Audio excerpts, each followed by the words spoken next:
मुगलिया सल्तनत की शहजादी की आंख नम कर देने वाली दर्द भरी दास्तान।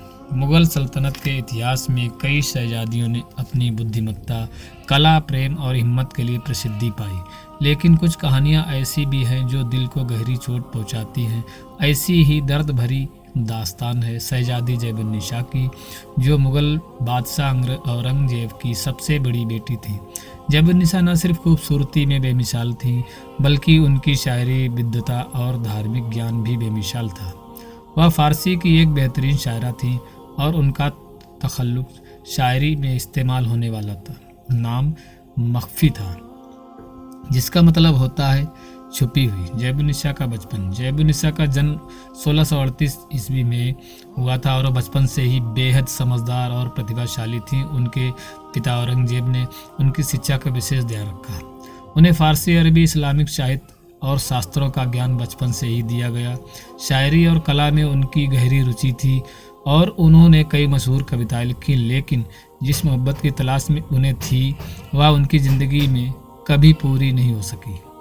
अधूरी मोहब्बत। जैबुन्निसा के दिल में एक शख्स के लिए खास जगह थी। कहते हैं कि उनका दिल एक सूफी कवि और विद्वान आकिल खान रजी पर आ गया था, लेकिन औरंगजेब को यह रिश्ता मंजूर नहीं था। मुगल सल्तनत की राजनीतिक परिस्थितियों के कारण औरंगजेब ने जैबुन्निसा की शादी कभी नहीं होने दी। जैबुन्निसा की यह अधूरी मोहब्बत उनके दिल को गहरे जख्म दे गई। उनका दर्द उनकी शायरी में झलकता है। उनके कई शेर इस दुख और उदासी को बयां करते हैं। दिल कहाँ ले जाऊं जो एक लम्हे का सुकून मिले, जिस तरफ देखूं वहाँ यादों का जुनून मिले, कैद की जिंदगी।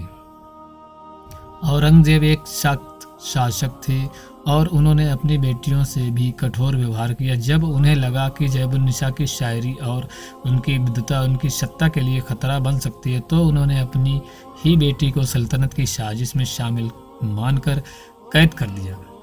शहजादी जैबुन्निसा को 20 साल तक कैद में रहना पड़ा। वह तन्हाई में अपनी शायरी और दर्द भरे ख्यालों में डूबी रहती। उनकी कविताओं में कैद का दर्द और उनकी अधूरी ख्वाहिशें साफ झलकती हैं। कैद में हूँ मैं, लेकिन दिल को आज़ाद रखूँ, जो मिला भी नहीं उसकी याद रखूँ। अंतिम समय। शहजादी जैबुन्निसा ने अपनी ज़िंदगी के आखिरी दिन भी कैद में ही बिताए। उनकी हालत देखकर कोई भी इंसान का दिल पसीज जाता। उन्होंने मोहब्बत में असफलता और अपनी ज़िंदगी के खोए हुए सालों का बोझ दिल पर लिए 1702 ईस्वी में इस दुनिया को अलविदा कह दिया। उनकी दर्द भरी कहानी और शायरी आज भी लोगों के दिलों को छू लेती है। जैबुन्निसा की यह दास्तां एक ऐसी महिला की कहानी है जो सल्तनत के तमाम ऐशो आराम के बावजूद अपनी आज़ादी और मोहब्बत के लिए तड़पती रही। उनकी ज़िंदगी की यह दर्द भरी कहानी सदियों बाद भी हमारी आंखों में नमी और दिलों में एक टीस भर देती है।